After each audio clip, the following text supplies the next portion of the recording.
Je passe mon vendredi soir en librairie et je vous amène avec moi. Quand on rentre, on est directement accueilli par Valentina, mais moi ce qui m'intéresse c'est la romantaisie pour l'instant. J'aimerais commencer à lire plus de livres de ce genre littéraire, donc j'ai été faire un tour pour voir ce que j'allais trouver.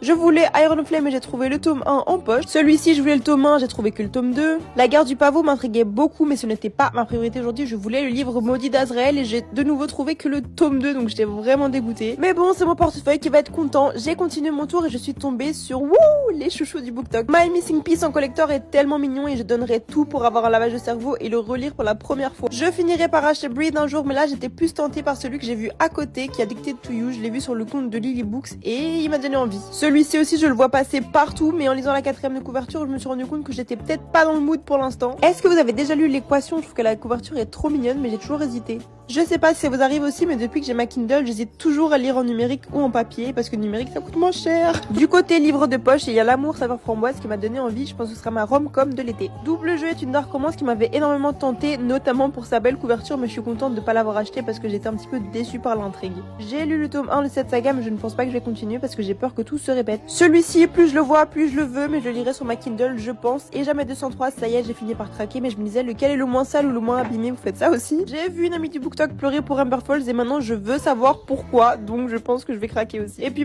comme vous pouvez le voir, j'ai craqué pour pas mal de livres, mais ça me fait des livres à lire cet été, je suis trop contente.